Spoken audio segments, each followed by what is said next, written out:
हार्दिक स्वागत है। तो धोरण 12 मनोविज्ञान विषयની અંદર પ્રિલિમિનરી પરીક્ષા 2024ના એસવીએસ કક્ષાના પ્રશ્નપત્રનું આપણે સોલ્યુશન કરીશું। આ પ્રશ્નપત્ર શ્રી મહાત્મા ગાંધી શાળા વિકાસ સંકુલનું છે। તો તમારી પરીક્ષા બાકી હોય તો પણ તમને ઉપયોગી થશે અને બોર્ડની પરીક્ષામાં પણ તમને આ ઉપયોગી થશે। તો એકવાર તો તમારે વિડીયો અવશ્ય જોઈ નાખવો। તો આપણે સેક્શન એ થી શરૂઆત કરીએ છીએ, જેની અંદર 20 માર્ક્સના તમારે 20 એમસીક્યુ પૂછાવાના છે। તો પહેલો એમસીક્યુ છે, પૂરકતાનો નિયમ શેની સાથે સંકળાયેલો છે? તો પૂરકતાનો જે નિયમ છે એ પ્રત્યક્ષીકૃત સાતત્ય સાથે સંકળાયેલો છે। બીજા નંબરનું એમસીક્યુ છે, કયા મનોવૈજ્ઞાનિકના મતે ધ્યાન એટલે પસંદગીયુક્ત ઉદ્દીપક પર માનસિક કેન્દ્રીયકરણ કરવું છે? તો જેમ્સ ડ્રેવરના મતે છે। એના પછી ત્રીજું છે, થોર્નડોઇકના બિલાડી પરના પ્રયોગમાં બિલાડીને કેટલા પ્રયત્ને શિક્ષણ મેળવ્યું હતું? તો 24 પ્રયત્ને શિક્ષણ મેળવ્યું હતું। એના પછી ચોથું છે, નીચેનામાંથી કયા મનોવૈજ્ઞાનિકને તબીબ ક્ષેત્રે નોબેલ પારિતોષિક મળેલું છે? તો પાવલોવને મળેલું છે। એના પછી પાંચમું છે, માનસિક વય ગણતી વખતે કસોટીના દરેક સાચા ઉત્તર દીઠ કેટલા માસની માનસિક વય ગણવામાં આવે છે? તો 2 માસની માનસિક વય ગણવામાં આવે છે। છઠ્ઠું, કેટલી બુદ્ધિ ક્ષમતા ધરાવનાર વ્યક્તિનો સમાવેશ સામાન્ય કક્ષામાં થાય છે? તો 90 થી 109ની બુદ્ધિ આંક ધરાવનાર। સાતમું છે, સામાજિક રીત રિવાજો, મૂલ્યો, રહેણીકરણી અને વિચારસરણી આત્મસાત કરવાની પ્રક્રિયા એટલે શું? તો એને કહેવાય છે સામાજિકીકરણ કહેવાય છે।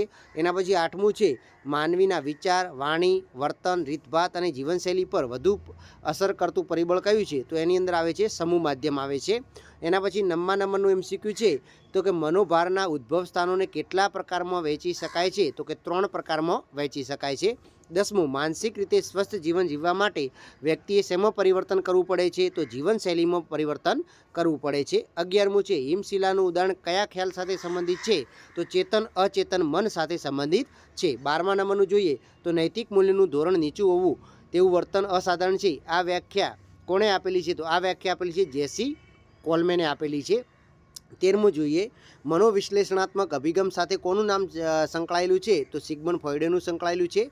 એના પછી જોઈએ 14મું, અંગ્રેજી ભાષાનો કયો શબ્દ સલાહના અર્થમાં વપરાય છે? તો કાઉન્સેલિંગ જે શબ્દ છે એ સલાહના અર્થમાં વપરાય છે। સંઘની ભાવના શેમાં વધારે જોવા મળે છે? તો ગીચતાની અંદર વધારે જોવા મળે છે।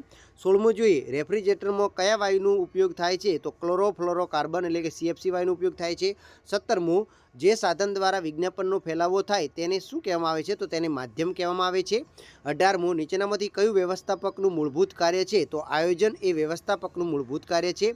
એના પછી 19મું જોઈએ તો સુખ અને સુખાકારી અંગેના આપણા વસ્તુલક્ષી માપદંડોમાં નીચેનામાંથી કોનો સમાવેશ થાય છે? તો એની અંદર આવકનો સમાવેશ થાય છે। એના પછી 20મું જોઈએ, સંસ્કૃતિમાં નીચેનામાંથી કોનો સમાવેશ કરી શકાય?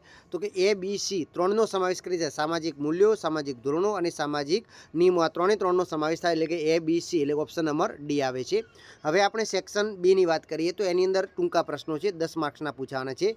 એની પહેલો 21મું છે, અભિરુચિ માટે મેકડુલે કયો શબ્દ પ્રયોગ વાપર્યો છે? તો અપ્રકટ ધ્યાન, કયું આવશે? અપ્રકટ ધ્યાન વાપરેલો છે। એના પછી કોલરે કયા સંપ્રદાય સાથે સંકળાયેલા છે? તો સમષ્ટિવાદી સંપ્રદાય સાથે સંકળાયેલા છે। પછી સ્પિયરમેને દ્વિઘટક સિદ્ધાંત રજૂ કરેલો છે। પછી મનોવલણની દિશા કેવા પ્રકારની હોય છે? તો કે વ્યક્તિથી જૂથ તરફની હોય છે। મનોભાર કોને કહેવામાં આવે છે? તો કે મનોભાર એટલે આંતરિક અને બાહ્ય ઉદ્દીપકોનો જે સંગઠન છે એને મનોભારક કહેવામાં આવે છે। પછી કયા મનોવૈજ્ઞાનિકે વાર્તનિક પ્રતિમાન દર્શાવેલું છે? એના પછી જે રોજર્સનો અભિગમ કયા નામ સાથે ઓળખવામાં આવે છે? રોજર્સનો જે અભિગમ છે એ કયા નામ સાથે ઓળખવામાં આવે છે? તો એ જણાવવાનું છે। પછી ઘોઘાટ એટલે શું? બરાબર, આ એકદમ ઇઝી પ્રશ્નો હતા। પછી અસરકારક ધ્યેય પ્રાપ્તિ માટે શું આવશ્યક છે?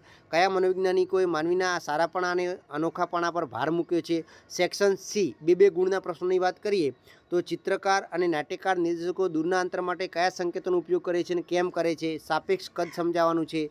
શિક્ષણની તરા જણાવો। પછી બુદ્ધિનો શાબ્દિક અર્થ જણાવો। પૂર્વગ્રહ સંપાદિત છે સમજાવો। મનોવલણના સ્વરૂપના કોઈપણ 4 મુદ્દા દર્શાવો। અનુકંપી ચેતાતંત્રનું કાર્ય જણાવો। વિકૃતિ ભયને સમજાવી તેના પ્રકારો જણાવો। રેપ્યુટેક પ્રક્રિયા એટલે શું? ધ્યાનના ફાયદા વર્ણવો। પ્રત્યાહારનો અર્થ આપો। પર્યાવરણ અને વર્તનની સમજૂતી આપો। સંસ્થાની વ્યાખ્યા આપો અને સંસ્કૃતિ એટલે શું? સેક્શન ડીની આપણે વાત કરીએ તો એની અંદર આ કયા પ્રશ્નો પૂછાય? તો કે પ્રત્યક્ષીકરણની પ્રક્રિયા સમજાવો। કોલારનો ચિમ્પાન્જી પરનો એક લાકડીવાળો પ્રયોગ જણાવો। માનસિક વય કઈ રીતે ગણવામાં આવે છે સમજાવો। બુદ્ધિ અંગેના સામાન્ય સંભવિતતાના આલેખની સમજૂતી આપો। પૂર્વગ્રહ ઘટાડવાની રીત તરીકે બોધાત્મક હસ્તક્ષેપ સમજાવો। પૂર્વગ્રહ ઘટાડવાના સંચાર માધ્યમનું મહત્વ સમજાવો। એના પછી જે આવેગાત્મક પ્રક્રિયા સમજાવો। લેજાર્સે આપેલા મૂલ્યાંકનના તબક્કા સમજાવો, સ્વપ્ન વિશ્લેષણની સમજૂતી આપો, મનોભારમાં આરંભનો તબક્કો એટલે શું, પર્યાવરણ અને વર્તનના મુખ્ય 5 ઘટકો વર્ણવો, ગ્રીનહાઉસ અસરનો ખ્યાલ સ્પષ્ટ કરો, કાર્ય નિદર્શન એટલે શું, વ્યક્તિલક્ષી સુખ અંગેને ટૂંકમાં જણાવો.